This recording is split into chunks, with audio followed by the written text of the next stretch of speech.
Hello friends, I hope all of you are good. So आज जो chapter लेके हम आए हैं आफ्टर लॉन्ग टाइम वो है क्लास 10th का ICSE board GST, good and service taxes. So ये टैक्स सिस्टम के ऊपर हम लोग का ये चैप्टर है। तो इससे पहले हम लोग का एक नॉर्मल टैक्स सिस्टम था जिसको हम लोग टैक्स ऑन टैक्स सिस्टम भी बोलते हैं, बट आफ्टर जीएसटी टैक्स में हम लोग का कुछ रिलैक्सेशन मिला है। सो जुलाई 2017 ये जीएसटी हम लोग को इंडिया में लागू किया गया। सो इससे पहले जो टैक्स सिस्टम था और अभी का जो ये जीएसटी टैक्स सिस्टम है, पहले हम ये दोनों सिस्टम के बीच डिफरेंस समझ जाते हैं। ओके, मैथ तो हम लोग करेंगे, अप्लाइंग फार्मूला और जीएसटी के बारे में और भी कुछ सीखेंगे। तो इससे पहले हम लोग जानते हैं कि ये दो सिस्टम में जो पहले का सिस्टम टैक्स सिस्टम था और जो अभी का टैक्स सिस्टम है, इसमें क्या डिफरेंस है, क्या अंतर है दोनों के बीच। सो पार्ट था, एक था हम लोग का डायरेक्ट टैक्स सिस्टम, एक था इनडायरेक्ट टैक्स सिस्टम। एक था डायरेक्ट और इनडायरेक्ट। डायरेक्ट टैक्स किस तरह से काटा जाता था? डायरेक्ट टैक्स काटा जाता है सैलरी से। जो लोग सैलरीड पर्सन है, जो गवर्नमेंट जॉब करते हैं, उनको डायरेक्ट इनकम से टैक्स काट लिया जाता है, तो वो डायरेक्ट टैक्स होता है। और इनडायरेक्ट टैक्स किसको बोलते हैं? इनडायरेक्ट टैक्स जो लोग सर्विसेज लेते हैं व कोई सामान खरीदते हैं, तो सामान के ऊपर हम लोग कुछ अमाउंट टैक्स देते हैं गवर्नमेंट को। सो वो होता है इनडायरेक्ट टैक्स। सो इनडायरेक्ट टैक्स में आपका आ जाएगा सेल्स टैक्स, कोई सामान जब बेचते हैं या खरीदते हैं सेल्स टैक्स वहाँ आ जाता है। इंटरटेनमेंट टैक्स आ जाएगा, इंटरटेनमेंट टैक्स मतलब मान लो कहीं मूवी देखने गए कोई हॉल में, तो वहाँ इंटरटेन हुए। सर्विस टैक्स आ जाएगा इसके अंदर। सर्विस जैसे किसी होटल में गए तो होटल वाले लोग हम लोग को सर्विस देते हैं, तो वहाँ सर्विस टैक्स आ जाता है। इसी में आ जाता है कस्टम ड्यूटी। कस्टम ड्यूटी क्या होता है? जब हम भी कोई सर्विस को, किसी भी चीज़ को जब हम लोग विद इन कंट्री में ट्रांसपोर्ट करते हैं तो आ जाता है कस्टम ड्यूटी। फिर इसी तरह आ जाता है एक्साइज ड्यूटी। एक्साइज ड्यूटी जब हम लोग कंट्री टू कंट्री हम लोग किसी भी सामान को सेल व परचेज करते हैं तो उस टाइम ये कस्टम ड्यूटी आ जाता है। तो ये सारे चीज़ आ जाता है इनडायरेक्ट टैक्स के अंदर। ये इधर जीएसटी सिस्टम है, गुड सर्विस टैक्स, जो 2017 में इम्प्लीमेंट हुआ। और इधर है previous tax system. Previous tax system मान लीजिए का है। प्रीवियस टैक्स सिस्टम में क्या था? अब टैक्स जब किसी प्रोडक्ट के ऊपर लगाया जाता है तो वो टैक्स एक प्रोडक्ट डायरेक्ट प्रोड्यूसर से कंज्यूमर के पास नहीं आता। पहले तो प्रोड्यूसर पहले जो प्रोडक्ट है उसके बाद वो चला जाता है होलसेलर के पास, फिर होलसेलर से वो जाता है रिटेलर के पास, फिर रिटेलर से वो आता है कंज्यूमर के पास। ओके, सो इस प्रोसेस में एक प्रोडक्ट हम लोग के पास आता है, पहले प्रोड्यूसर, फिर वहाँ से होलसेलर, फिर वहाँ से रिटेलर, फिर वो आता है कंज्यूमर के पास। सो मान लीजिए कि जो टैक्स सिस्टम है वो गवर्नमेंट 10% टैक्स लेता है कोई भी प्रोडक्ट के ऊपर। गवर्नमेंट 10% टैक्स लेता है कोई भी प्रोडक्ट के ऊपर। प्रोड्यूसर ने 50 रुपये का रॉ मटेरियल खरीदा, वो जो भी रॉ मटेरियल उस प्रोडक्ट को बनाने के लिए ज़रूरत था वो सब खरीदा। उसके बाद वो ट्रांसपोर्ट और अपना 50 रुपीज़ ऐड किया, सो वो हो गया 100 रुपीज़ का एक प्रोडक्ट। अब इस 100 रुपीज़ प्रोडक्ट को उसको गवर्नमेंट को देना पड़ेगा 10% टैक्स। सो वो तो अपने पास से टैक्स देगा नहीं, वो टैक्स किससे लेगा? होलसेलर से।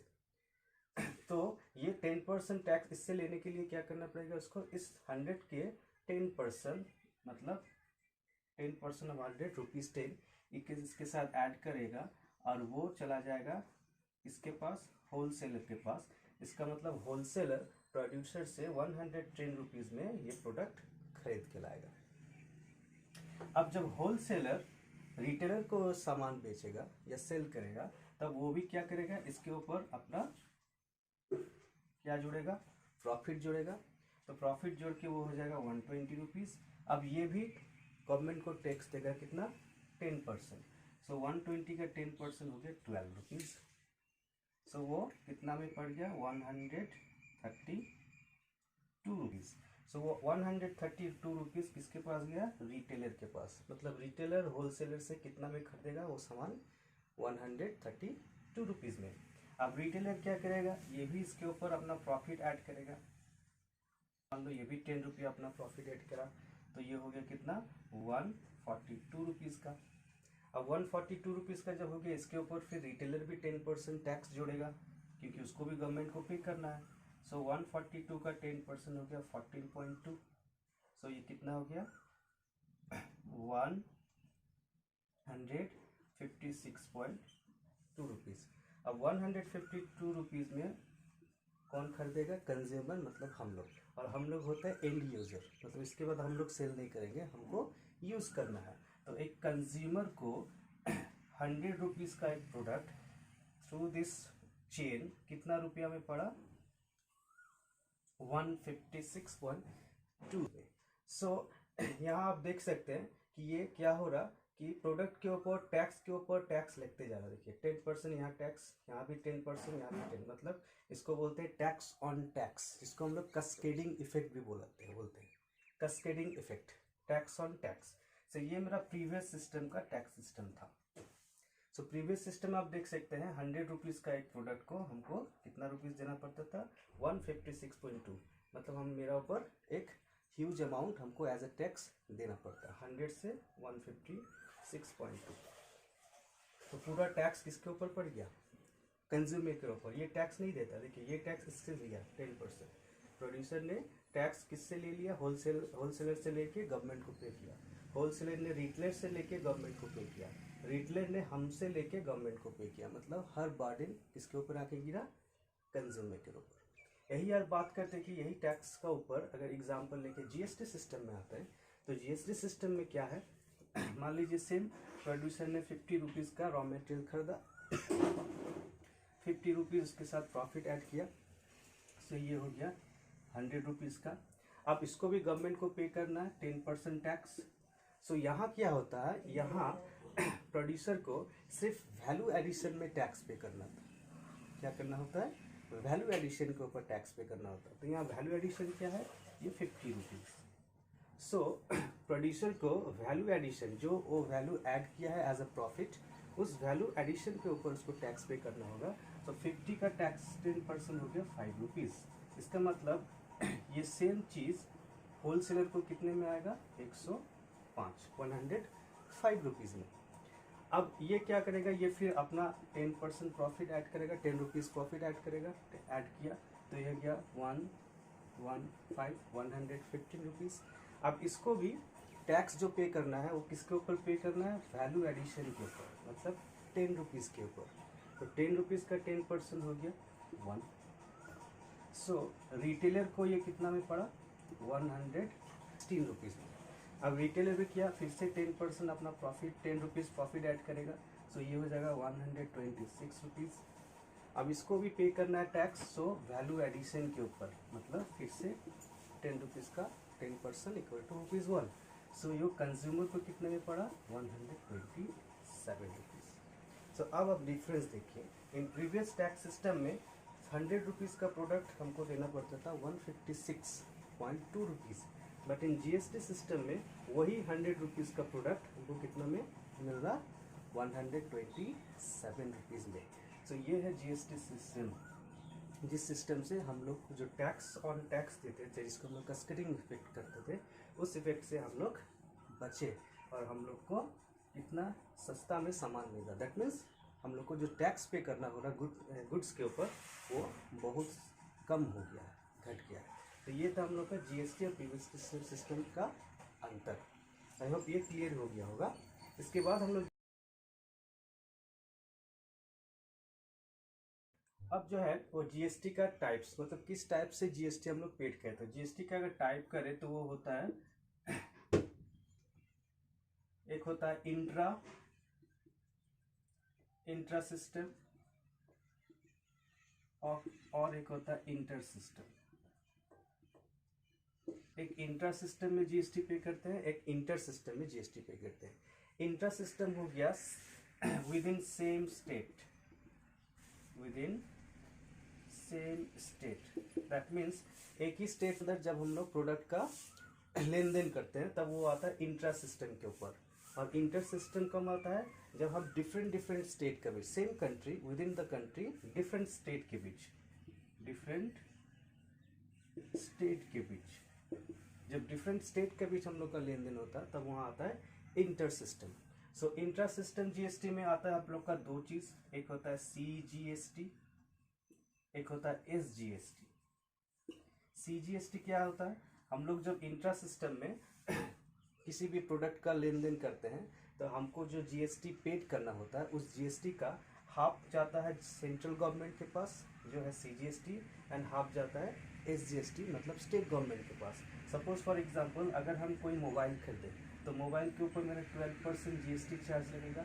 सो इस 12% GST का हाफ मतलब 6% जाएगा सेंट्रल गवर्नमेंट के पास और 6% जाएगा स्टेट गवर्नमेंट के पास।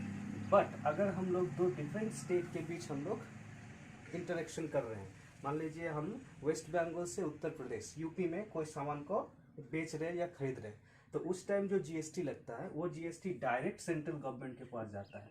मतलब ये इंटर सिस्टम में सिर्फ CGST ही लागू होता है, CGST लागू होता है, इसको हम लोग डायरेक्टली IGST बोलेंगे, inter state GST system. Okay, actually यहाँ पर जो भी आता है जो GST टैक्स लगता है वो टैक्स हम लोग को डायरेक्ट सेंट्रल गवर्नमेंट के पास ही जाता है। मतलब यहाँ अगर 12% हम लोग टैक्स दिए तो उस 12% टैक्स डायरेक्ट चला जाएगा किसके पास, CGST मतलब IGST, इसको सिंपली हम लोग बोलते हैं CGST। डिफरेंट करेंगे तब CGST SGST करेंगे, और जब हम लोग इंटर सिस्टम में डालेंगे तो डायरेक्ट इसको IGST बोलते हैं। तो सारा का सारा जो टैक्स है वो चला जाएगा सेंट्रल गवर्नमेंट के पास। बट हम लोग जब इंट्रा स्टेट सिस्टम में लेन देन करेंगे तब मेरा जो टैक्स जाएगा वो इक्वली डिवाइड हो जाएगा किसके बीच, सेंट्रल गवर्नमेंट के बीच और स्टेट गवर्नमेंट के बीच। आई होप ये क्लियर हो गया। अब देखिए कुछ कैटेगरीज करते हैं GST सिस्टम का। Categories of GST percentage. तो GST परसेंट का जो कैटेगरीज होता है वो हम लोग का इंडिया में अभी है 0% कैटेगरी। इस 0% कैटेगरी में आता है आप लोग का ग्रीन वेजिटेबल्स, ब्रेड, ये सारा चीज़। Okay, 0% category. उसके बाद आता है 5% कैटेगरी। 5% कैटेगरी में आपका आ जाएगा शूज़, कॉफ़ीज़, टी, या फिर आप बोलिए तो स्मॉल होटल्स में जो हम लोग सर्विस लेते हैं उसके ऊपर 5% GST हमको देना पड़ता है।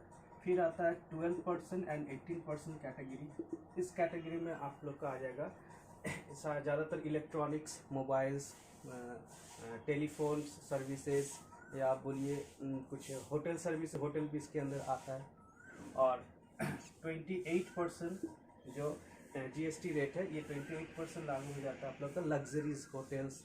ओके, लग्जरी होटल में बड़ा 5 स्टार होटल्स, वो सब होटल में लग जाता है हम लोग का 28% कैटेगरी का GST। सो ये सारा कुछ कैटेगरीज ऑफ GST है, जो 0%, 5%, 12 और 18% और 28%। एक कैटेगरी का GST हम लोग, रेट ऑफ GST हम लोग पेड करते हैं। ओके।